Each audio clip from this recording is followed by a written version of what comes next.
Be elite, not average. Average is easy. Become more explosive, more athletic, more confident. Bigger, faster, stronger programs win competitions. There is no secret sauce. Exploder Bar.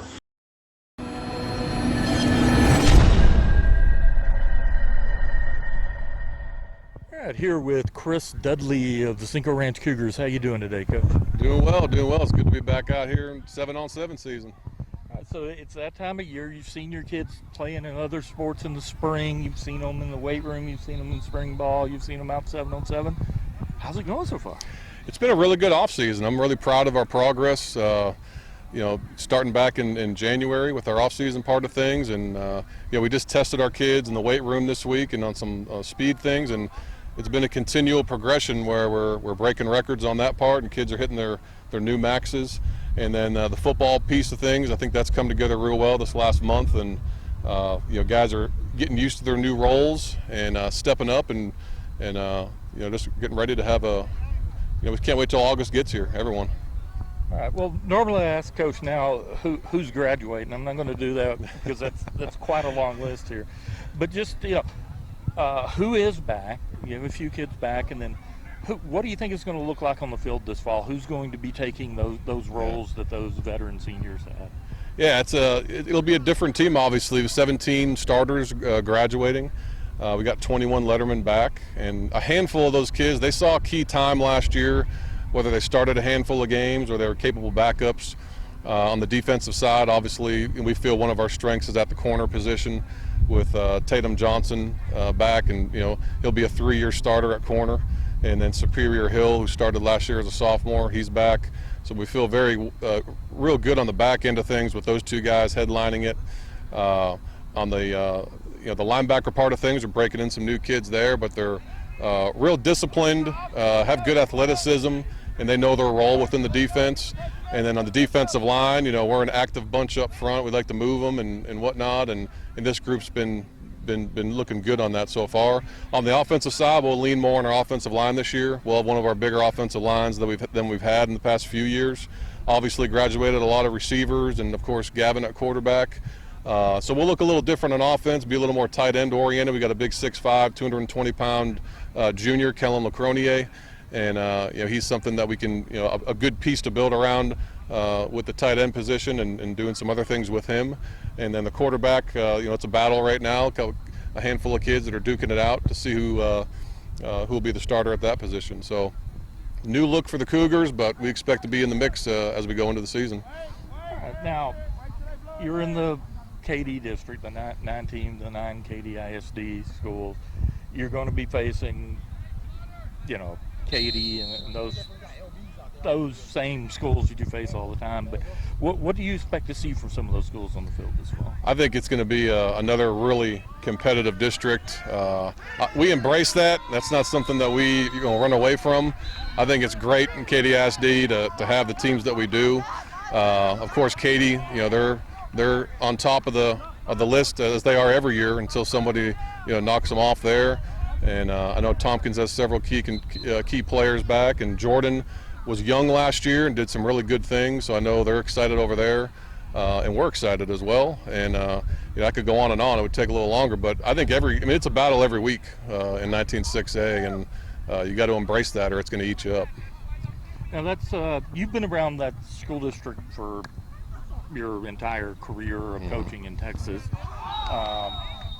Talk a little bit about the rapid growth that's still going on out there. I believe we just bonded a 10th high school that's going to open at 2026 or something like that. Yeah. So talk a little bit about the rapid growth out there and its impact on the district and on your program. Yeah, so it just kind of shifts each time a new school is built. It's going to affect another school naturally. You think back to our school back in about 2005 or 6 when Seven Lakes opened, and they took a chunk from Cinco Ranch.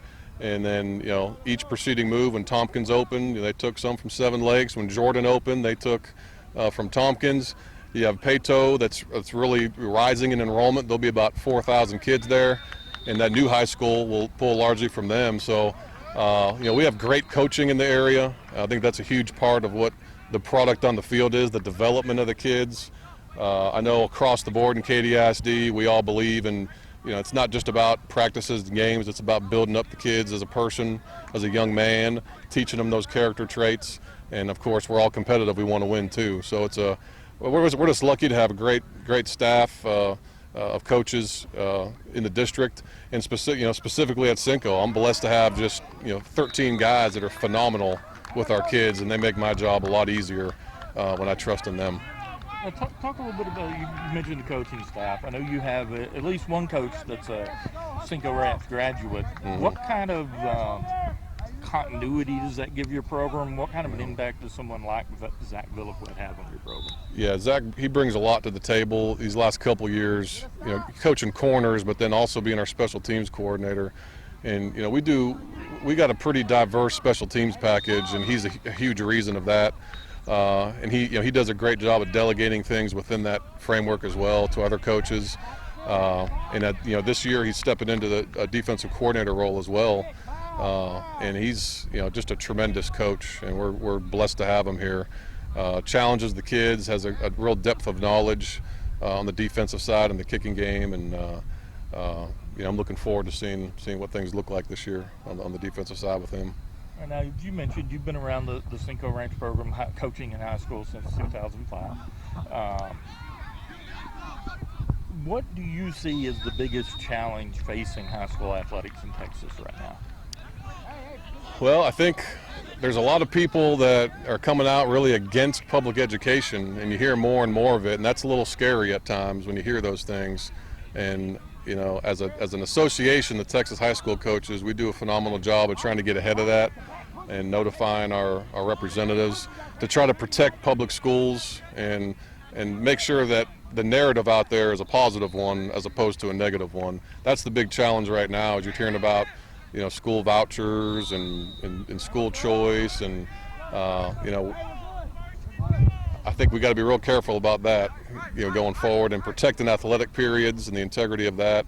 So that's been a challenge, and I know we're blessed to have great leadership at the state level and the local level amongst the coaches to combat a lot of that stuff. All right, so let's go from real big picture, make it small picture. Try and learn a little bit about Chris Dudley. Mm-hmm. What would you say your number one guilty pleasure is? Guilty pleasure, I would say food. I enjoy food, and I'm a northern guy, so I love Italian food, pizza, and things of that nature. So that's something that I don't seem to pass up too much. I need to pass up more of that, but hopefully I can start that soon. Well, Coach, thank you very much for your time today. Best of luck as you wrap up the school year and head into the 23 season. All right, thank you. Appreciate you coming out today.